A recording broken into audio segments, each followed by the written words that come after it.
Kemudian yang ketiga fungsi sum if s.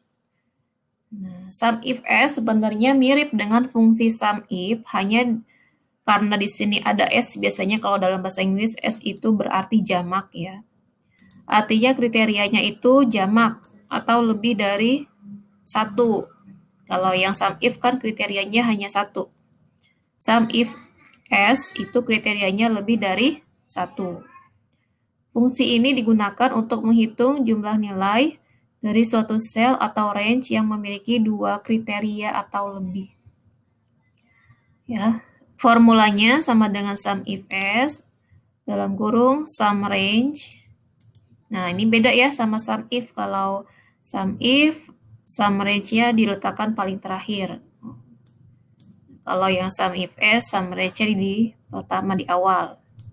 Sum range, kemudian range kriteria 1, kemudian kriteria 1, setelah itu range kriteria 2, kriteria 2, dan seterusnya sampai semua kriterianya disebutkan. Ya, jadi bedanya gitu.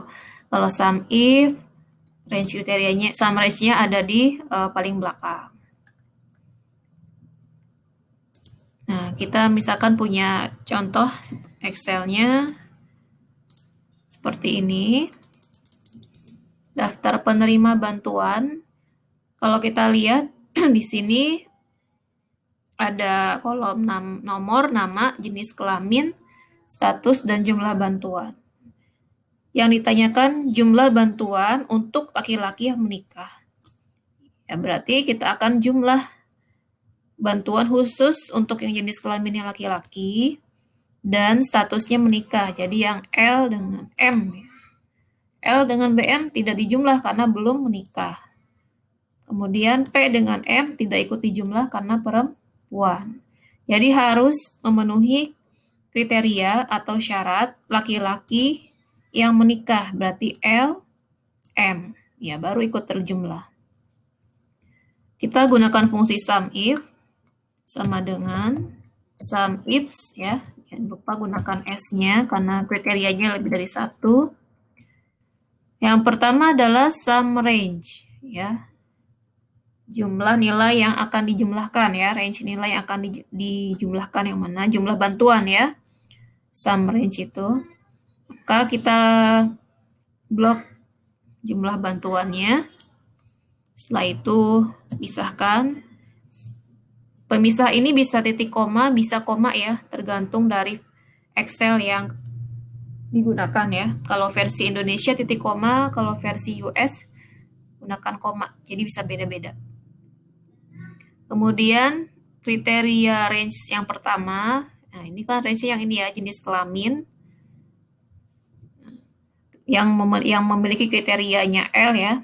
Maka kita blok juga ini kriteria range yang pertama. Kemudian argumen ketiganya kriteria yang pertama. Kriteria yang pertama adalah laki-laki. Laki-laki ya L. Itu range kriteria yang kedua ya. Berarti ini ya. Kriteria yang kedua range yang ini. Kemudian syaratnya nikah ya, berarti M, nikah. Ini jumlah bantuan untuk laki-laki yang menikah 1.14.500.000. 14.500.000.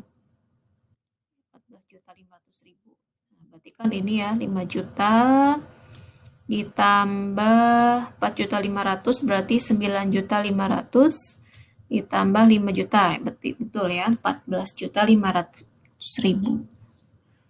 Oke, untuk kriteria yang lain juga sama. Misalkan jumlah bantuan untuk laki-laki yang belum menikah. Tinggal diganti kriterianya saja. Ya. Seperti itu untuk sum ifs.